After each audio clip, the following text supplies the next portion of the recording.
and you are welcome to Bonnie and Boma. I am Boma, and today I want to educate you on 5 thinking styles that destroys you. It might be unintentional or even subconscious, but then it is something that is not proving you to be productive. So there are 5 thinking styles that destroys you, and I can imagine 5 years thinking like this, 10 years thinking like this. It's not nice, it's not good. And so tonight I want to show you how you think and how that affects your way of life. So the first thinking style is fallacy of change. Now psychology has taught us that when we think negatively, we feel negatively, and we therefore act negatively. So this fallacy of change is the behavior or the thinking style that makes you expect that people will suit your way of life if you just pressure them or cajole them. It actually forces you to kind of like control them. Like if you find your way around these people, then they can actually be there in your life forever. It is not true. People are not in our life forever. In fact, most of the people we have around us do not even suit us. But we try to adjust our life with them so that it can work out. Now, people who actually have this fallacy of change thinking style are people who feel that their happiness or hopes of happiness actually depend on these people. So they would do everything to keep these people around them. Ask yourself, has there been a circumstance that you've gone out of your way to keep certain people in your life? For example, a relationship.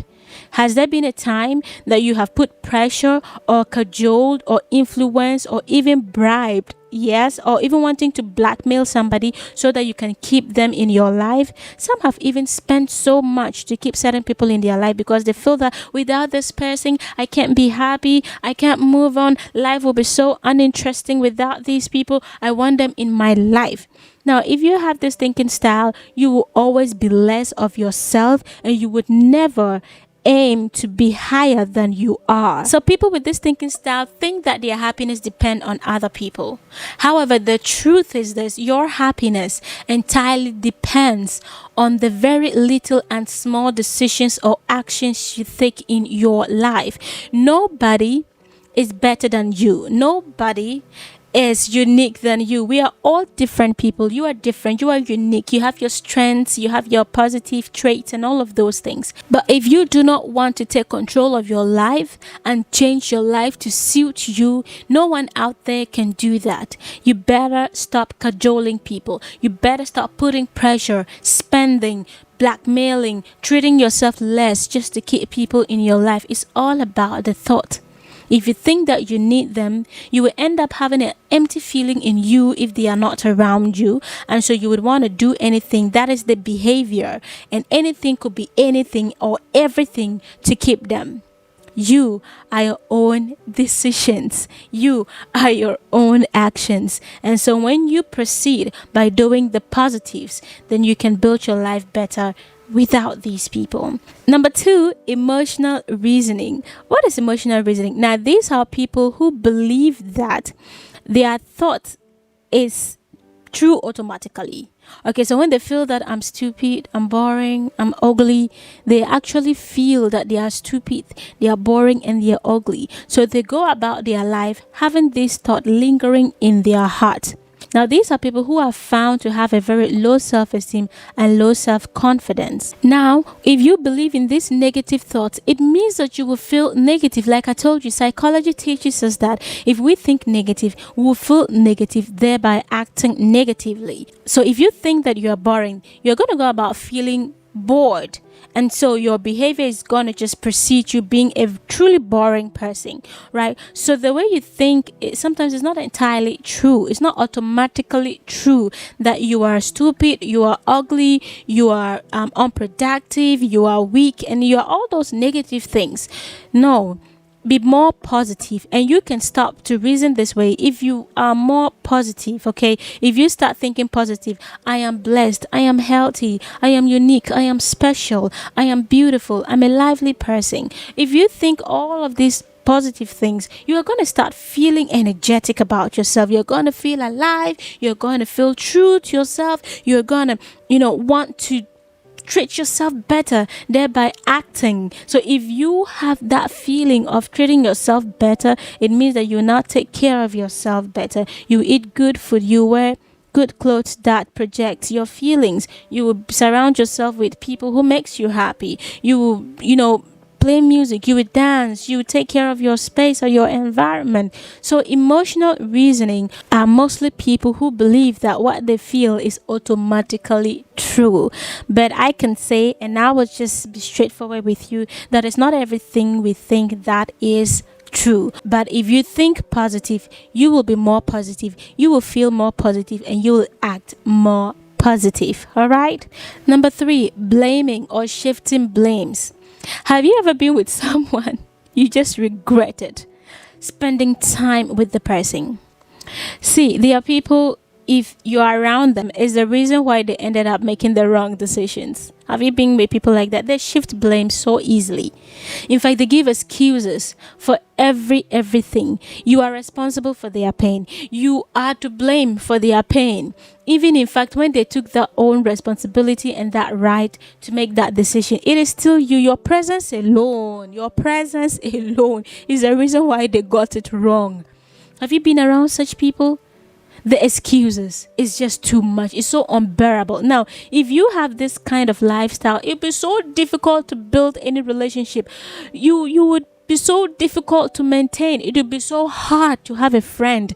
Shifting blames has broken many relationships, has caused too much harm than good. So if you are watching me right now, this is how you can do it. All right.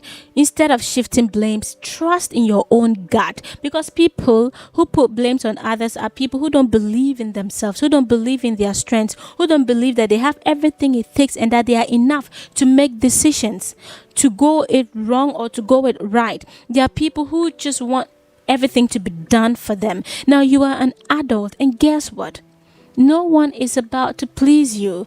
People had it wrong before they had it right. People made mistakes before they became perfect. People had to go the wrong way before they had to come out the right way. So if you're always shifting blames and you want to have that perfectionist life, I'm sorry to burst your bubble. You can never have it that way. So this is what I need to let you understand. Stop shifting blames. Trust in your gut.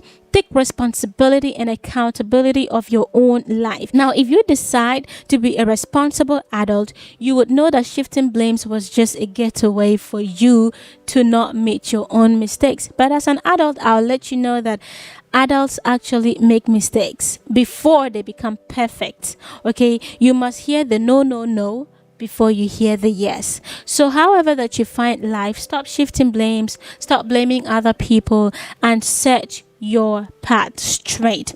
By doing so, you would have a lot of people around you to help you, to counsel you, to mentor you, to help you to do it right. But if you start shifting blames, it will mean that you want to be perfect and you just want everything to go just a free flow for you.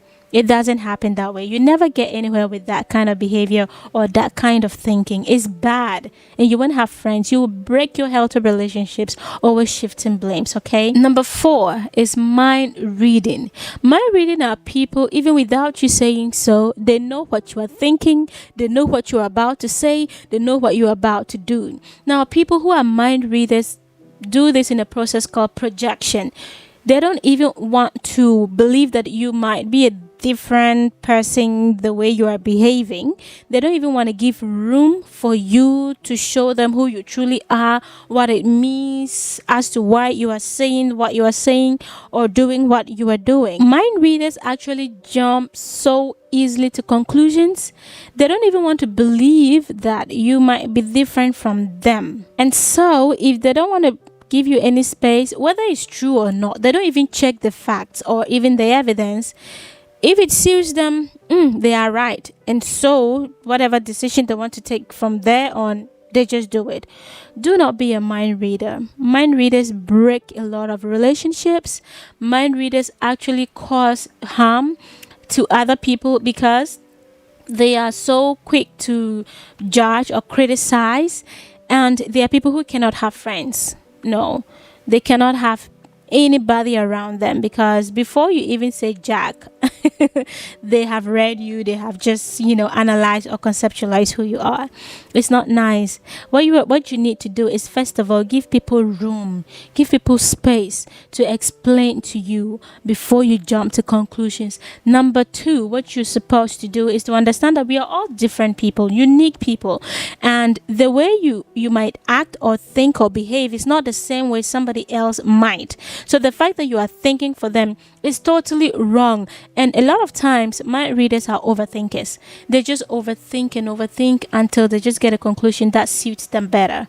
So please, in order for you to have a productive life, avoid mind reading, avoid projection, avoid overthinking. Number 5, personalization. Yes, this is the tendency to relate everything to yourself. Now, people who personalize a lot are people who normally compare their values, their self-worth, their looks, to you. And so because of that, they are people who subconsciously are envious, or they easily falls prey to jealousy. All right, so imagine someone who personalizes a lot is someone who can actually just compare herself downward to you. Are you smarter than them? Are you beautiful than them? They just say you are not beautiful because you are wearing fake hair, or you're putting on a makeup. I bet without her makeup I'm beautiful than her.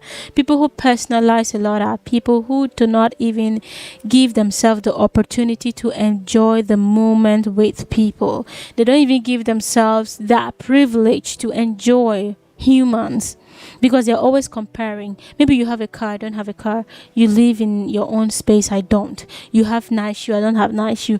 They are always ungrateful about their lives. And so being ungrateful means there's always a question mark about their self-worth and self-value.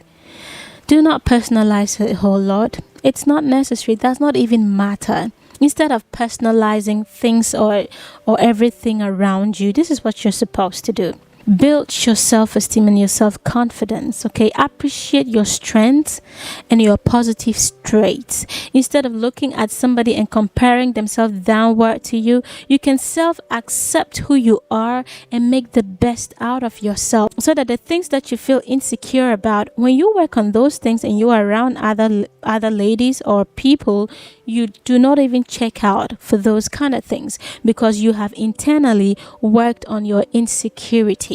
Do you get it? So build on your self-esteem, your self-confidence, things that you are shy about or you're not, secure about, and stop all of this comparison, always relating everything to you. It's just about you. Don't do that. You won't have friends. It will be so difficult for you to even find a love life, because too much comparison that creates insecurity is not a healthy relationship. Okay?